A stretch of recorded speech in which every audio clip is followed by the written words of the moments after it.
मंत्रिपरिषद में मेरे साथी सुकांत मजमूदार जी, यहां उपस्थित गृह सचिव और नॉर्थ ईस्ट के सभी राज्यों से पधारे हुए मुख्यमंत्रीगण, राज्यपालगण और सभी राज्यों के प्रमुख अधिकारीगण, आप सभी का मैं 72वीं संपूर्ण बैठक में स्वागत करता हूं। एक प्रकार से 10 साल नॉर्थ ईस्ट के लिए बहुत महत्वपूर्ण रहे हैं और नॉर्थ ईस्ट को जिस प्रकार से प्रधानमंत्री जी ने इस 10 साल में न केवल देश, पूरी दुनिया के फोकस पर लाकर खड़ा कर दिया, ये नॉर्थ ईस्ट के लिए युग परिवर्तनकारी मौका है। नॉर्थ ईस्ट बहुत समय से दिल्ली के लिए सिर्फ भाषणों का मुद्दा रहता था। प्रधानमंत्री जी ने अपने विजन से, अपने संवेदनशीलता के कारण नॉर्थ ईस्ट को विकास के फोकस में लाकर रख लिया। एक और तो इस 10 साल में नॉर्थ ईस्ट के अंदर अभूतपूर्व इंफ्रास्ट्रक्चर के विकास के कारण दूरी कम करने का काम हुआ है और दूसरी ओर नॉर्थ ईस्ट के लोगों की दिल्ली से दिल की दूरी को भी कम करने का काम माननीय प्रधानमंत्री जी ने किया है। क्योंकि एक बार जब प्रधानमंत्री जी स्वयं नॉर्थ ईस्ट को प्रमुखता दिए तो अपने आप पूरे केंद्र सरकार की प्रमुखता नॉर्थ ईस्ट की तरफ आगे बढ़ गई और आज हमारा नॉर्थ ईस्ट अनेक प्रकार की विविधताओं के बावजूद विकास के रास्ते पर चल पड़ा है। 10 साल पहले नॉर्थ ईस्ट के 200 से ज्यादा अधिक जनजातीय समूह, 195 से ज्यादा बोलियां, ये हमारे लिए एक दृष्टि से वीकनेस बनकर अलग अलग विवादों का कारण बनी हुई थी। आज 10 साल के बाद पीछे मुड़कर देखते हैं तो वही वीकनेस को हमारी ताकत में, स्ट्रेंथ में बदलने का काम प्रधानमंत्री जी ने किया है। आज 200 से अधिक जनजातीय समूह हमारी सांस्कृतिक विरासत के कारण पूरी दुनिया का आकर्षण का केंद्र बना है और 195 से ज्यादा बोलियां और भाषाएं उसने पूर्वोत्तर को विश्व के 36 बायोडायवर्सिटी हॉटस्पॉट में से एक बनाने का काम किया है। हमारी स्ट्रेंथ अकेले पूर्वोत्तर में 7500 से ज्यादा अधिक फूलों की प्रजातियां हैं और कई प्रकार के अलभ्य, वन्य और पानीजन्य प्रजातियों का ये हमारा उत्कृष्ट स्थान है। ये सारी चीजों को संजोकर एक टूरिस्ट डेस्टिनेशन बनाने का बहुत महत्वपूर्ण प्रयास इस 10 साल में हुआ है।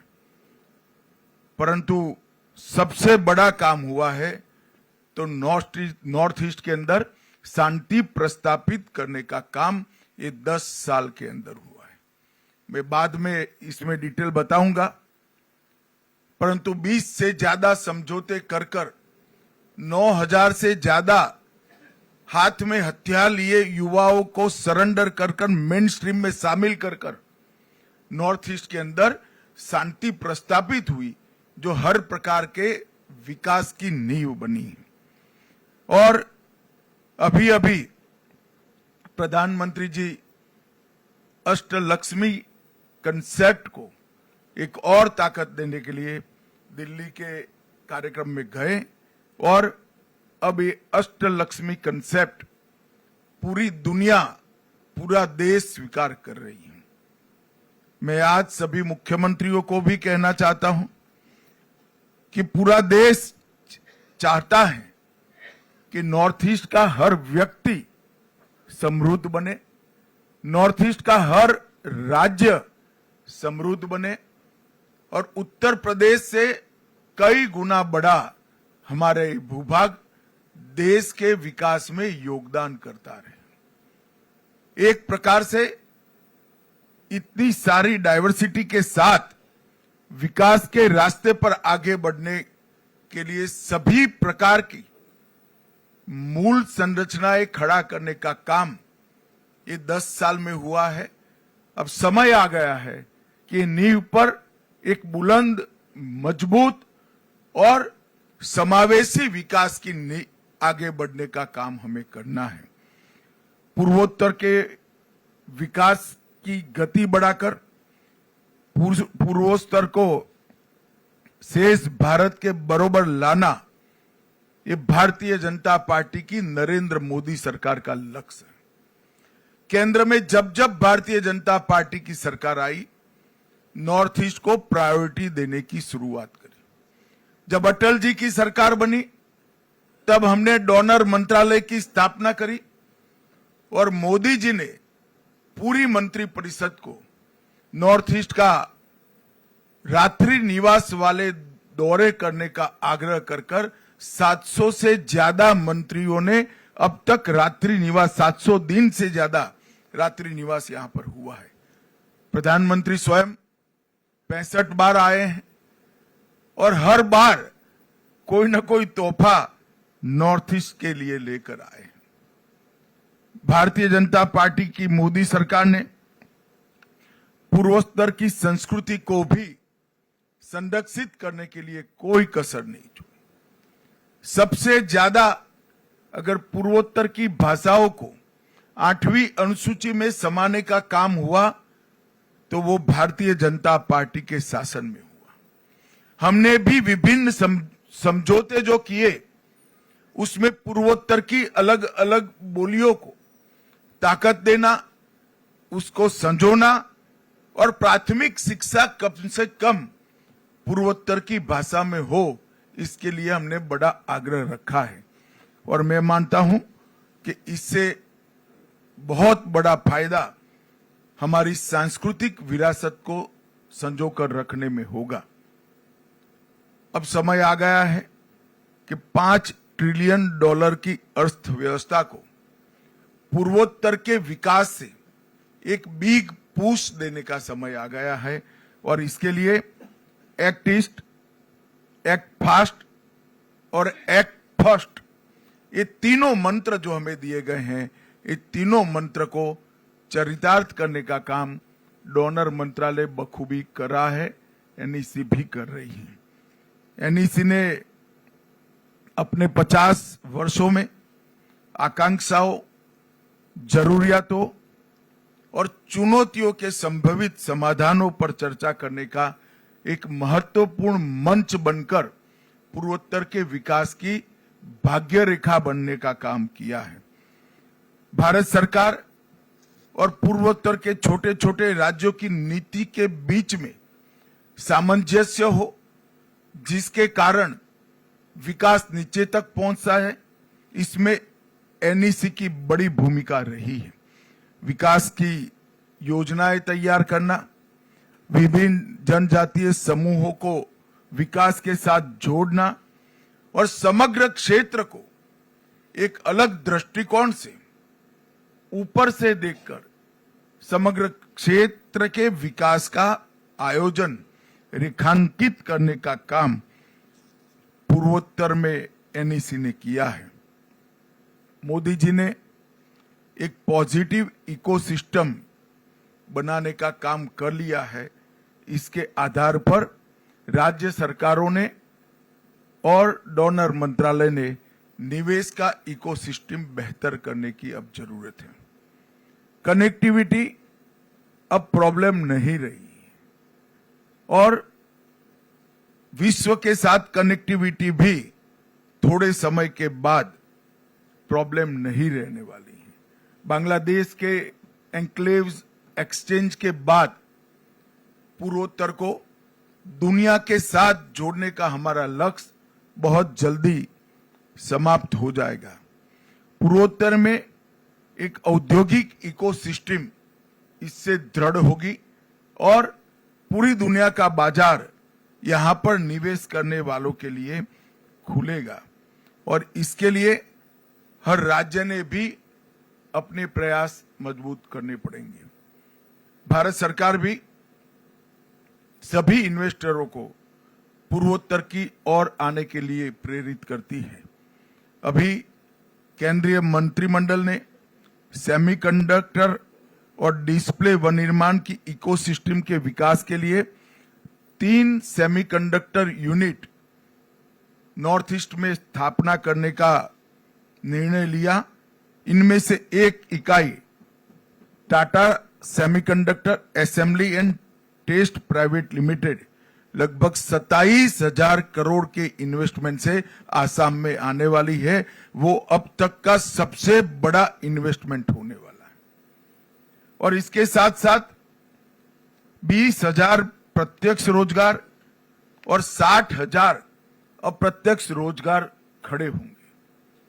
इस फ्यूचर पोटेंशियल को ध्यान में रखकर भारत सरकार का शिक्षा विभाग नॉर्थ ईस्ट की यूनिवर्सिटियों के साथ बैठकर इसी प्रकार के शिक्षा से लैस, ज्ञान से लैस युवा तैयार हो, इसके लिए भी कोर्स की निर्मित कर रहा है, जिससे जो जॉब जनरेट होंगे इसका सबसे बड़ा फायदा हमारे नॉर्थ ईस्ट के 8 राज्यों को मिले। ये जो इकाइयां डाउनस्ट्रीम ऑटोमेटिव के साथ साथ इलेक्ट्रॉनिक मैन्युफैक्चरिंग, टेलीकॉम मैन्युफैक्चरिंग और इंडस्ट्रियल मैन्युफैक्चरिंग के लिए भी सहायभूत होगी। और मैं इतना आपको आश्वस्त करना चाहता हूं कि ये एक नई शुरुआत है। नॉर्थ ईस्ट के लिए बहुत जरूरी है कि इंडस्ट्रियल इन्वेस्टमेंट आए, बड़ी बड़ी इकाइयां आए। इसमें कोई आपत्ति नहीं होनी चाहिए, इसका स्वागत करना चाहिए, इसको गति भी देनी चाहिए। परंतु सिर्फ क्षेत्र के और राज्य के विकास से नॉर्थ ईस्ट हमेशा शांत बना नहीं रह सकता। इसके साथ साथ व्यक्ति, गांव और राज्य तीनों के बीच में विकास का सामंजस्य करना पड़ेगा और व्यक्ति के विकास का हमें आयोजन करना है, गांव के विकास का आयोजन करना है। तो इंडस्ट्रियल डेवलपमेंट के साथ साथ इसके पहले की एनईसी की बैठक में मैंने कहा था, दूध, सब्जी, अंडे, मछली और मांस, इसमें स्वावलंबन लाए बगैर हमारे पास कोई चारा नहीं है। यही चीजें हैं, ऑर्गेनिक प्रोडक्ट, दूध, सब्जी, अंडे, मांस, यही चीजें हैं जो व्यक्ति के विकास का कारण बन सकती हैं। और जब तक हर व्यक्ति को हम संपन्न नहीं कर सकते, संपन्न नॉर्थ ईस्ट की कल्पना बेमानी है। हो सकता है राज्य का जीएसडीपी बढ़ा ले हम, मगर व्यक्ति का संतोष और व्यक्ति के विकास की कल्पना, ये सभी चीजों से हमने करनी पड़ेगी।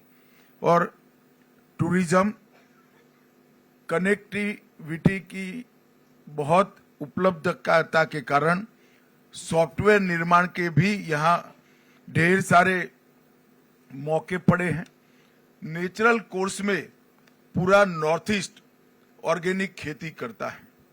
मेरा सभी मुख्यमंत्रियों से, राज्यपाल महोदयों से और मुख्य सचिव से आग्रह है कि भारत सरकार ने नेशनल ऑर्गेनिक कोऑपरेटिव लिमिटेड बनाई है, जिसका उद्देश्य कोऑपरेटिव ऑर्गेनिक खेती करने वाले सभी किसानों को इसके साथ जोड़कर पैकेजिंग, मार्केटिंग और एक्सपोर्ट तीनों के लिए इंफ्रास्ट्रक्चर खड़ा करेगा। ये इंफ्रास्ट्रक्चर सिर्फ मुनाफा नहीं करेगा, पर केजी जो मुनाफा आएगा उसको वो ही किसान को वापस देगा जिस किसान के खेत में ऑर्गेनिक प्रोडक्ट बनी है। तो अंततोगत्वा कोऑपरेटिव बेसिस पर चलने के कारण अमूल की पेटेंट पर उत्पादन करने वाले हर किसान के पास ऑर्गेनिक प्रोडक्ट का मुनाफा वापस भेजने की व्यवस्था एनओसीएल में है। मेरा आग्रह है कि सभी राज्य एनओसीएल के साथ समझौता करें, अपने अपने राज्य के किसानों को एनओसीएल के साथ जोड़ें और उनकी ऑर्गेनिक प्रोडक्ट को आने वाले दिनों में विश्व के बाजार में पहुंचाएं। भारत सरकार ने नॉर्थ ईस्ट में पहले हर राज्य में 3 और आसाम जैसे राज्य में हर जिले में 1 ऑर्गेनिक सर्टिफिकेशन लैब प्रस्तापित करने का निर्णय लिया है, जिसके माध्यम से भूमि और कृषि उत्पाद दोनों का विश्वसनीय ऑर्गेनिक सर्टिफिकेशन होगा। भारत ब्रांड ऑर्गेनिक प्रोडक्ट वो लॉन्च कर दिया गया है और वो ब्रांड के साथ ये विश्व के बाजार में जाएगी। 2 कोऑपरेटिव ब्रांड्स लॉन्च हुए हैं, अमूल कोऑपरेटिव और भारत कोऑपरेटिव, जिसके माध्यम से हम विश्व भर में हमारी ऑर्गेनिक प्रोडक्ट को पहुंचाएंगे। कनेक्टिविटी के लिए जो कुछ करना बाकी है वो हमारी प्रायोरिटी का विषय है और मैं भारत सरकार की ओर से आपको आश्वस्त करना चाहता हूं कि आईटी की कनेक्टिविटी यहां पर बहुत अच्छे तरीके से हो जाएगी और फिर यहां पर सॉफ्टवेयर निर्माण के लिए भी एक बहुत बड़ा पोटेंशियल यहां पड़ा है। नई उद्योग नीति बहुत लुक्रेटिव है, देश भर से उद्योग हम ला पाए इसी है, इसका हमने फायदा उठाना चाहिए। मिशन पाम ऑयल ये नॉर्थ ईस्ट के सभी राज्यों के विकास का एक बहुत बड़ा रास्ता बनने की संभावनाएं मिशन पाम ऑयल के अंदर पड़ी है। देश के अंदर तिलहन का उत्पादन कम है, हम अभी भी एडिबल ऑयल के क्षेत्र में आत्मनिर्भर नहीं है। ये मिशन पाम ऑयल ही हमें आत्मनिर्भर कर सकता है और इसके लिए गुजरात में कुछ जगह टिश्यू कल्चर के प्रयोग भी हो रहे हैं, जो पर्याप्त मात्रा में ज्यादा प्रोडक्ट देने वाले पाम के पौधों का निर्माण भी करेंगे और यहां पर देने का काम भी करेंगे। और किसानों को क्रूड पाम ऑयल के मूल्य पर 2% डिफरेंशियल देने का भी भारत सरकार ने आयोजन करा है। अब तक पूर्वोत्तर क्षेत्र में 10 नई तेल मिलों का विकास करने का प्रस्ताव है। मुझे लगता है कि ये हमें फायदा कराएगा। सुरक्षा के क्षेत्र में हमने मल्टी डायमेंशनल अप्रोच यहां पर अपनाया है।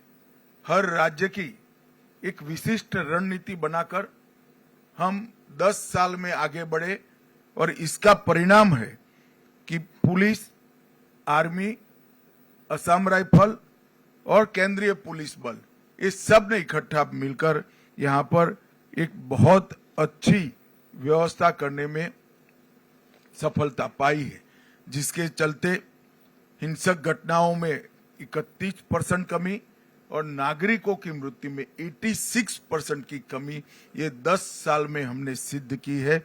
लगभग 10,574 विद्रोही सरेंडर हुए हैं और कई सारे समझौते किए। एनएलएफडी का समझौता 2019 में किया, ब्रू समझौता 2020 में किया, बोडो समझौता 2020 में किया, कार्बी समझौता 2021 में किया, आदिवासी समूहों के साथ समझौता 2022 में किया, डीएनएलए समझौता 2023 में किया, यूएनएलएफ शांति समझौता 23 में हुआ, उल्फा शांति समझौता 23 में हुआ, तिपरा समझौता 24 में हुआ, NLFT और ATTF का समझौता 2024 में हुआ। इसके साथ साथ आसाम मेघालय अंतर्राज्यीय सीमा समझौता और आसाम अरुणाचल अंतर्राज्यीय सीमा समझौता भी हुआ। इसके कारण पूरे नॉर्थ ईस्ट के अंदर शांति प्रस्थापित करने का हमें बहुत सफलता मिली है। मैं एक विशिष्ट बात पर भी आपका ध्यान आकृष्ट करना चाहता हूं। हमने भारत को नशा मुक्त करने का एक अभियान लिया है। मैं मानता हूं कि नॉर्थ ईस्ट की इसमें विशिष्ट जिम्मेदारी है, क्योंकि नारकोटिक्स का आने का एक प्रमुख रास्ता नॉर्थ ईस्ट के राज्यों के होकर जाता है। काफी कुछ हुआ है, मैं इससे कोई ऐसा नहीं मानता कि काम नहीं हुआ है। विगत 6 सालों के अंदर काफी कुछ काम हुआ है, मगर हमारी गति पर्याप्त नहीं है।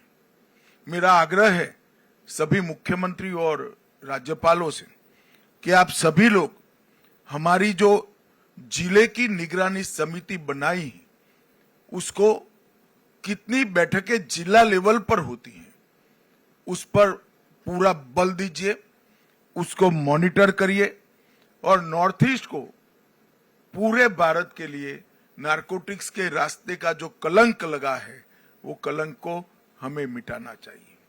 नशा आने वाली पीढ़ियों को खोखला करता है और हमने पूर्णतया से भारत को नशा मुक्त बनाने का काम करना है और ये मिशन, उसमें नॉर्थ ईस्ट बहुत बड़ा योगदान कर सकता है। तीनों नई संहिताएं जो आई हैं, आपराधिक न्याय प्रणाली में 3 नए कानून आए हैं। इसके इम्प्लीमेंटेशन के लिए फरवरी माह में मैं दिल्ली में सभी मुख्यमंत्रियों की एक साथ मीटिंग बुलाने वाला हूं। मेरा आग्रह है कि उसके पहले NCRB और BPRND के साथ आपके पुलिस प्रमुख बैठकर आपका पूरा नॉर्थ ईस्ट को कंप्लीट तीनों संहिता के अमलीकरण के लिए तैयार करने का काम समाप्त कर ले। मैं आपको विश्वास दिलाता हूं कि तीनों संहिता के इम्प्लीमेंटेशन के बाद, पूर्ण इम्प्लीमेंटेशन के बाद कोई भी FIR रजिस्टर होगी, वो सुप्रीम कोर्ट तक 3 साल में इस नागरिक को न्याय मिल जाएगा। हम सालों तक आतंकवाद से जूझते रहे, हम सालों तक अहिंसा से जूझते रहे, तो सभी राज्यों की पुलिस का लक्ष्य यही रहा कि हिंसा से मुक्ति पाले। वो काम अब लगभग हो चुका है। अब समय आ गया है कि नॉर्थ ईस्ट को भी, नॉर्थ ईस्ट के हर नागरिक को संविधान ने दिए हुए अधिकार मिले, उसकी संपत्ति के रक्षण का अधिकार मिले, इसके सम्मान के संरक्षण का अधिकार मिले और उसके परिवार के संरक्षण का अधिकार मिले, जो ये 3 संहिताओं में है। अब समय आ गया है नॉर्थ ईस्ट के पूरी पुलिस का कल्चर बदलने का, इसकी दिशा बदलने का। यहां शांति हो चुकी है, अब हमारा ध्यान उग्रवादी जुथों के साथ मुठभेड़ की जगह नागरिकों को उनके अधिकार मिले, इसकी और पूरे सभी राज्यों के गृह मंत्रालय का ध्यान डाइवर्ट करना पड़ेगा। इसके लिए नॉर्थ ईस्ट के हर राज्य की पुलिस के अप्रोच के अंदर, ट्रेनिंग के अंदर और फोकस के अंदर, तीनों के अंदर परिवर्तन करने की जरूरत है। परंतु इसकी पूर्व शर्त है कि ये तीनों संहिताओं का कंप्लीट इंप्लीमेंटेशन नॉर्थ ईस्ट के राज्यों के साथ अंदर हो जाए। मेरे सभी राज्यपालों से विशेष आग्रह है कि आप स्वयं इसका मॉनिटर करिए, क्योंकि नागरिकों को FIR करने से न्याय मिलता है, ये भाव नॉर्थ ईस्ट में खड़ा करना बहुत जरूरी है। क्योंकि नॉर्थ ईस्ट पुलिस का पूर्ण फोकस 4 दशक तक इंसर्जेंसी के साथ लड़ने में रहा है। अब इंसर्जेंसी नहीं है, तब नागरिक के अधिकारों को हमने प्रस्तापित करना चाहिए। मैं फिर से रिपीट करना चाहूंगा, पुलिस की ट्रेनिंग, पुलिस का फोकस, ये दोनों हमें बदलना पड़ेगा, तभी जाकर हम संविधान दत्त अधिकार जो पूरे देश के नागरिकों को मिले हैं वो नॉर्थ ईस्ट के नागरिकों को दे पाए। पीएमडीआई अब तक 6600 करोड़ रुपए की योजनाएं हैं। नागालैंड और कुछ योजनाएं एकदम पाइपलाइन में है। मुझे पूरा भरोसा है कि 6600 करोड़ से हम कुछ ही महीनों में 9000 करोड़ तक पहुंच जाए। ये हमारे लिए बहुत बड़ी उपलब्धि है। सड़कें, विद्युत परियोजनाएं, शिक्षा परियोजनाएं, स्वास्थ्य परियोजनाएं, खेल का इंफ्रास्ट्रक्चर और टूरिज्म की परियोजनाएं, ये मिलाकर लगभग 111 से ज्यादा परियोजनाओं ने पूर्वोत्तर के विकास के लिए ढेर सारा काम किया है। 14-15 से हमारे बजट में 153% की वृद्धि हुई है। लगभग 22 मिशन से पूरे पूर्वोत्तर को हम समृद्ध बनाने का एक महत्वाकांक्षी लक्ष्य रखे हैं। Mission organic value chain development भी हमने आगे मैंने बताया ऐसे परिपूर्ण करनी पड़ेगी। और कनेक्टिविटी के लिए मैं भारत सरकार की ओर से आपको आश्वस्त करना चाहता हूं, हर प्रकार की सहायता पूर्वोत्तर राज्य को हम करेंगे और उसमें बजट की कोई कमी नहीं। सिर्फ रेल कनेक्टिविटी में 81,000 करोड़ रुपया की योजनाएं अब तक बन चुकी हैं। रोड कनेक्टिविटी में 41,000 की योजनाएं बन चुकी हैं। हवाई अड्डे के 64 रूट नए चालू हुए हैं और अब बाकी जो बचा है काम भी द्रुत गति से 3 साल में समाप्त करने का काम हमने लक्ष्य रखा है। मेरा आग्रह है कि नेसेक का सबसे ज्यादा उपयोग नॉर्थ ईस्ट के राज्यों ने करना चाहिए। नेसेक की स्थापना भी अटल जी के समय में हुई और टेक्नोलॉजी का उपयोग विषम भौगोलिक परिस्थिति में बसे हुए 8 छोटे छोटे राज्यों को जब तक आपके डेवलपमेंट में टेक्नोलॉजी का उपयोग लेकर आप नहीं जाते हैं, डेवलपमेंट का फोकस तय नहीं कर सकते। रास्ते नेचुरल कोर्स में कहां से बनाने से कम अवरोध है, वो हम टेक्नोलॉजी से बहुत अच्छे तरीके से आइडेंटिफाई कर सकते हैं। वो करते हैं तो रास्ते बनाने का बजट कम से कम 30% कम होता है। बाढ़ से हम ग्रस्त हैं, बाढ़ को डाइवर्ट कर बड़े तालाब बनाकर टूरिज्म, एग्रीकल्चर और बाढ़ से बचना तीनों लक्ष्यों को सिद्ध कर सकते हैं। आसाम ने प्रायोगिक स्तर पर 15 बड़े तालाब बनाए हैं। सभी राज्यों ने ये बाढ़ से निजात पाने के लिए और पानी के स्टोरेज के लिए इसका उपयोग करना चाहिए। आसाम के मॉडल को समझना चाहिए। मैं चाहूंगा कि एनईसी भी आसाम के मॉडल को बाकी सारे राज्यों में जहां जहां प्लेन जगह उपलब्ध है वहां पर बड़े तालाब बनाकर टूरिज्म, इरिगेशन, ड्रिंकिंग वाटर और बाढ़ से निजात, ये चारों लक्ष्य को सिद्ध कर सकते हैं। और इसके लिए भी टेक्नोलॉजी का उपयोग महत्वपूर्ण तरीके से हो सकता है। टेक्नोलॉजी के उपयोग से भ्रष्टाचार भी कम होता है और टेक्नोलॉजी से उपयोग से डीबीटी को भी हम आगे ले जा सकते हैं। आज नेसेक की भी मीटिंग है, बहुत सारी चीजें पहले तय हुई हैं। मैं यहाँ आने से पहले देख कर आया हूँ, बहुत अच्छा इम्प्लीमेंटेशन हर राज्यों ने करा है। एक छोड़कर सभी राज्यों के मुख्यमंत्री ने अपनी ऑफिस से ही नेसेक के साथ किसी को जोड़ने का काम किया है। इससे इन कामों को गति मिली है। अंत में मैं इतना ही कहना चाहता हूं, पूर्वोत्तर शांत होना पर्याप्त नहीं है। पूर्वोत्तर को समृद्ध करने का हमारा लक्ष्य होना चाहिए। पूर्वोत्तर शांत और समृद्ध होना भी पर्याप्त नहीं है। पूर्वोत्तर की हमारी विविधता की जो पहचान है, सांस्कृतिक पहचान है, कला की पहचान है, साहित्य की पहचान है और भाषाओं का अस्तित्व, इसको संजो कर रखना न केवल पूर्वोत्तर, पूरे देश के लिए महत्वपूर्ण है। क्योंकि भाषाएं, संस्कृति, हमेशा से हमारे देश की बहुत बड़ी धरोहर रही है। मैं आपको विश्वास दिलाता कि मोदी जी के नेतृत्व में मैं, सिंधिया जी और सुकांत मजूमदार जी तीनों आपके एडवोकेट बनकर भारत सरकार में आपकी हर समस्या के लिए खड़े हैं। आप आगे आइए और ये शांत, समृद्ध और सांस्कृतिक विरासत से सभर पूर्वोत्तर को आगे बढ़ाए। और जब 2047 विकसित भारत का लक्ष्य तय होगा, तब मेरी तो मन की एक कल्पना है कि सबसे समृद्ध क्षेत्र अगर कोई हो सकता है तो हमारा पूर्वोत्तर हो सकता है, क्योंकि कुदरत ने आपको बहुत पोटेंशियल दिया है।